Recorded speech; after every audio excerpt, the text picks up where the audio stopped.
10:09 y ya tenemos acá en el estudio a nuestra invitada Mónica del Rey Jordá. ¿Cómo estás, Mónica?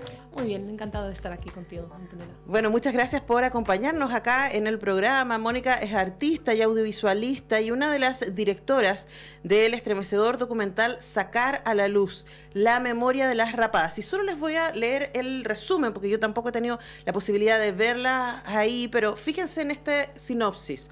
Como en Francia después de la liberación, miles de mujeres sufrieron tras la Guerra Civil Española, que fue entre 1936 y 1939, la humillación de ser rapadas, paseadas por sus pueblos en camisón, a menudo, después de haberles administrado una dosis de aceite de ricino para que fueran defecando sin control por el camino.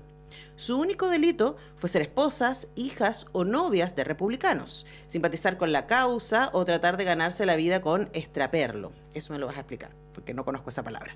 Durante décadas, estas violencias fueron silenciadas por considerarse un castigo menor, a pesar de ser una gran afrenta a la honra y el honor de las familias, y yo no me imagino el trauma, ¿no?, para estas mujeres de ese nivel de humillación, y básicamente es un paseo público de la vergüenza, ¿no? Eso es básicamente lo que se quiere generar ahí. Mónica, ¿cómo llegan ustedes? Que entiendo que este es un trabajo que hiciste tú junto a tu hermana Gema y a Lola Martín Consuegra. Cuéntanos cómo llegaron a esta historia. Bueno, nosotras partimos de una historia que nos contó nuestra tía mayor, que pasaba en Sagunto, nuestra ciudad, y que desconocíamos completamente. Y era que una amiga de mi abuela había sido rapada y paseada por nuestra ciudad y paseada justo por el camino donde transitábamos todos los días, ¿no? Entonces, para nosotras fue como un shock, nadie nos contó nada y venía como de una anécdota, o sea, no había nada oficial, ¿no? Uh-huh. Entonces, a partir de ahí pensamos que tenía que ser un proyecto que teníamos que investigar. Y bueno, pudimos conseguir una financiación para una exposición sobre este tema y ese fue el punto de partida en nuestra ciudad, llamando prácticamente puerta a puerta, porque es un castigo que era extraoficial y nadie no quedaba registrado en ningún sitio. Uh-huh. Solo a través de la memoria oral es cuando hemos podido recoger estos testimonios, ¿no? Ahora, es muy fuerte porque está incluso en el ejercicio de denuncia y vergüenza, estoy pensando, ¿no? Y por lo tanto es difícil poder acceder exactamente a qué pasó, porque es algo que, además de que no fue oficialmente ejercido, ¿cierto? Digamos, uh-huh, por quienes ganaron, ¿cierto? Digamos, en ese momento la guerra civil, sino también porque quienes fueron víctimas no querían hablar al respecto, me imagino. Exacto, y las familias muchas veces lo silenciaron y las propias mujeres a lo mejor no lo han contado, algunas a lo mejor al final de su vida, pero lo normal era que se callara. Ahora, es muy fuerte también esa idea, ¿no?, de que al final de la vida, entre las cosas que tú cuentas y que te marcaron y que podría haber pasado 40 años desde este momento o 50 y nunca lo dejaste ir, porque es muy brutal. Sí, la verdad, lo que nos hemos encontrado es que en el proceso de reparación los más receptivos eran los nietos y las nietas. Los hijos y las hijas han puesto más impedimentos, porque uh-huh, yo creo que aún estaban muy cerca. Uh-huh. Entonces, en ese salto de generación, muchas de las mujeres, algunos casos hemos encontrado que ellas han contado eso que sufrieron a las nietas. O sea, las nietas son como las receptoras de esa memoria que habían callado hasta el final. Uh-huh. Y además también me imagino que esas nietas, efectivamente, ese salto generacional permite que haya una mayor comprensión, porque yo me imagino perfectamente la conversación con los hijos diciendo, ya, mamá, pero esto pasó y ya, no es necesario, además tampoco fue para tanto, estás viva o no te torturaron, como si eso que pasó no hubiera sido una tortura, ¿no? O etcétera. En cambio, con una mirada más feminista que tienen las nuevas generaciones, pueden decir, pero es que esto que pasó es un horror, ¿no? Claro, exacto, y necesitan reparar su memoria para también estar ellas bien, ¿no? Uh-huh. O sea, en su presente, ¿no? Ahora, llama la atención porque probablemente tú sabes, Mónica, que acá nosotros estamos en el año de la conmemoración de los 50 años del golpe de Estado y lamentablemente se siguen levantando voces diciendo, bueno, pero esto ya pasó hace 5 décadas, es necesario seguirle dando vuelta, demos vuelta a la página, etcétera. Y yo creo que es imposible cerrar una herida que está supurando, ¿no? Y no se supura si no se le da aire, fin, no hay muchas vueltas. Y en el caso español estamos hablando de cosas que pasaron hace 90 años y aún seguimos descubriendo cosas.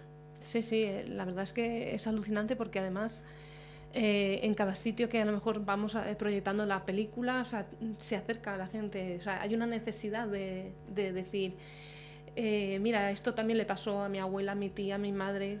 Entonces, esa reparación no está hecha. Entonces, te siguen demandando ese paso, ¿no? Nosotros ahora mismo en la actualidad tenemos un mapa de las rapadas, porque con el proceso vimos que se iban sumando casos y no sabíamos muy bien cómo ubicarlos. Y ahora tenemos como más de 170 lugares donde sabemos que se raparon a las mujeres. Claro, entonces no podríamos decir que fue una cuadrilla específica de soldados que se volvieron locos. Fue algo sistémico en todo el Estado y claro, era un castigo aleccionador para las demás mujeres, para que las demás siguieran pues el rol de mujer tradicional que tenía que ser, en unos casos, castigadas por ser familiares de... Y bueno, todo eso está en la memoria y están las heridas aún que se tienen que sanar desde la hora.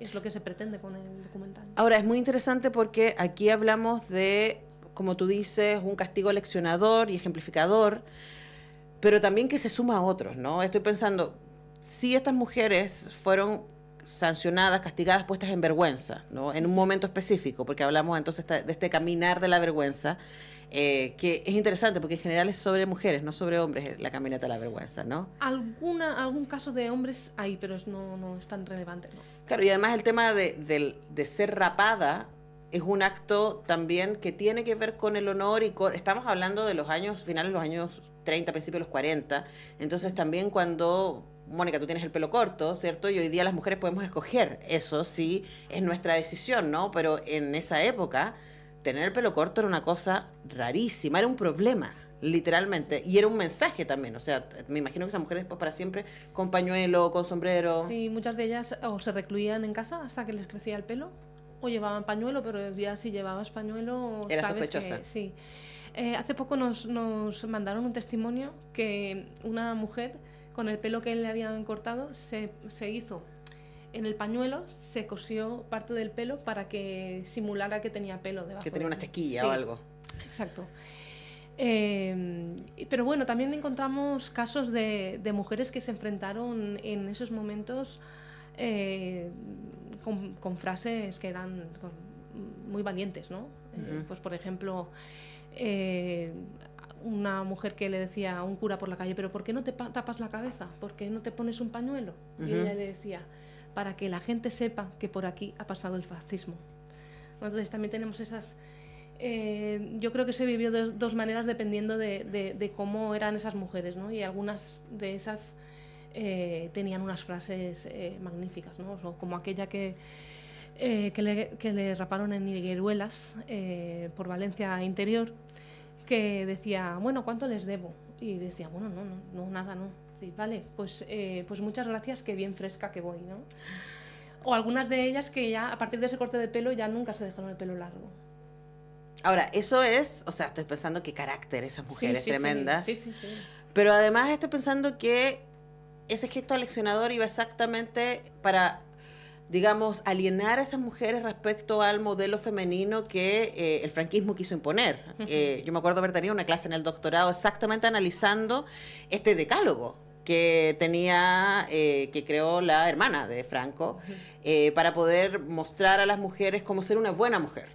Y parte de ser una buena mujer tenía que ver con su corporalidad y su representación física. Y incluía, ¿cierto?, un estilo que incluía, por supuesto, el pelo largo.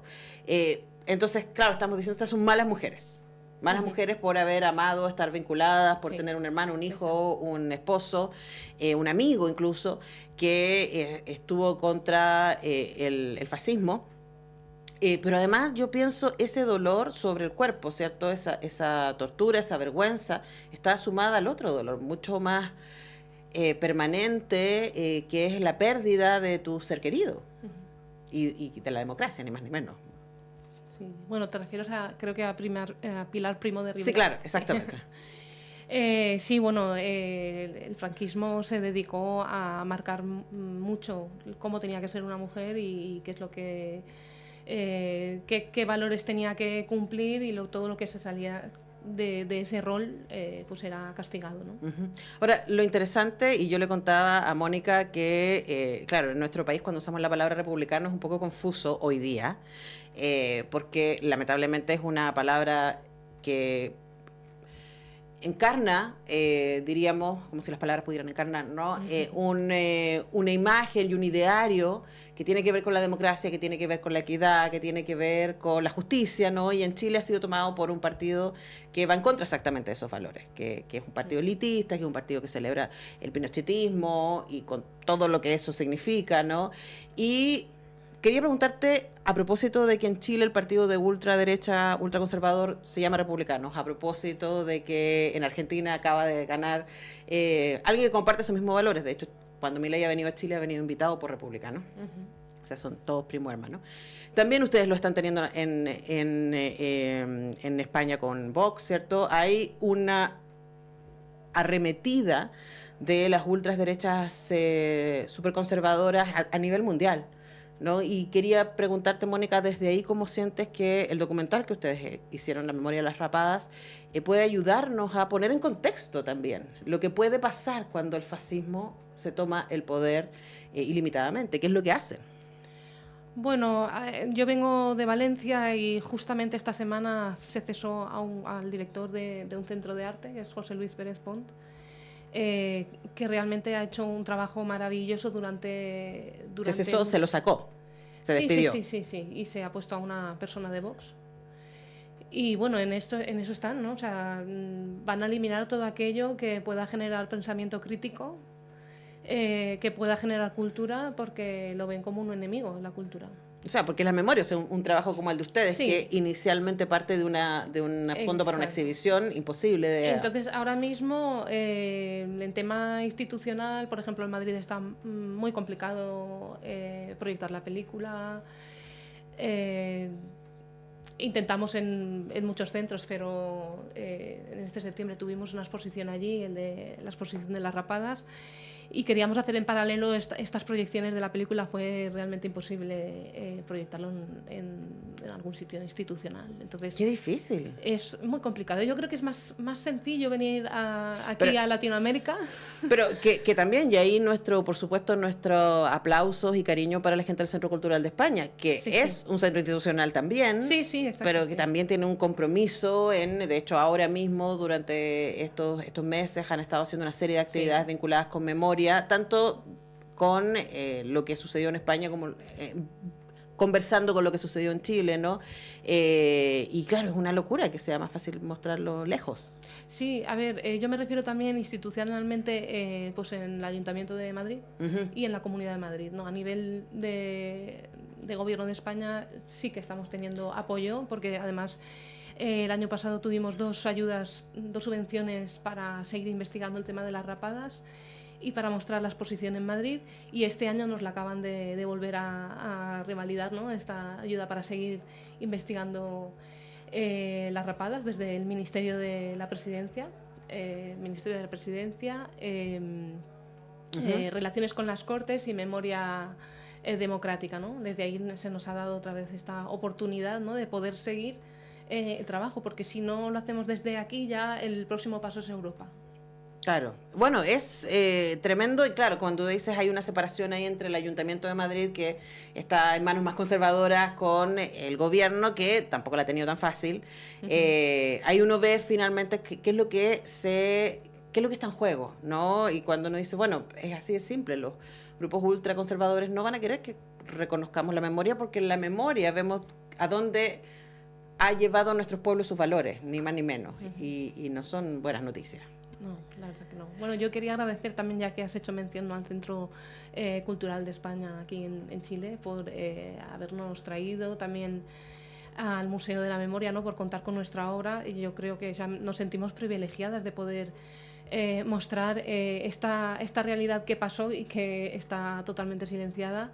Les agradecemos pues eso, la ayuda económica también para venir También el acto, ¿no?, que vamos a hacer hoy, la presentación de la película, sí, se lo agradecemos mucho. Dejemos la invitación entonces para hoy día, porque hay un acto hoy a las 19:45, se va a exhibir la película, pero antes, a las 19, va a haber una conferencia tuya sobre el exhaustivo proceso de investigación. Así que si quieren tener más información, nosotros tenemos que ir ya cerrando la entrevista, pero si quieren conocer más respecto a esto, a las 19 horas en el Centro Cultural de España va a estar Mónica contando respecto a este proceso, y a las 19:45 se va a mostrar la película y luego un video performance del colectivo artístico y feminista Art al Quadrat, porque es tú y tu hermana también. Sí, somos dos. Bueno, también quiero hacer mención a la otra directora que también has mencionado, ¿no?, Lola Martín Consuegra, que ella es psicóloga y antropóloga, ¿no?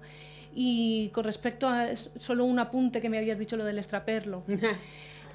Pues el extraperlo consistía en, normalmente lo hacían las mujeres, y era el intercambio de materia prima que había en una zona, pues se iban andando hacia otros lugares pues para cambiar arroz, diríamos trueque. aceite, sí, como trueques. Perfecto. Entonces, qué bueno. en ese camino muchas mujeres que eran detenidas las rapaban también. Oh, qué locura. Por ser independiente y tratar de mantener a sus familias. Y... Sí.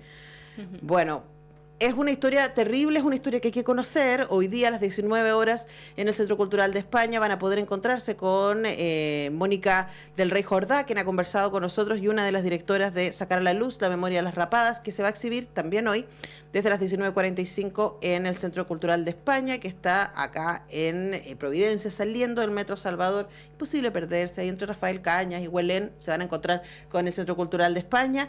Y muchas gracias, Mónica, por venir a la radio. Muchas gracias a ti por invitarme. Me voy directamente a la inauguración en el Museo de la Memoria ahora mismo. Ah, exactamente. Bueno, y les dejamos también invitados que en la exhibición de las fotografías está en el Museo de la Memoria. Sí. Si quieren ir también a conocer, se inaugura ahora, pero va a estar ahí algunos días, así que pueden ir también a visitarla en el Museo de la Memoria, ahí en la zona de Quinta Normal. Con ese dato nosotros nos vamos a la pausa y ya regresamos.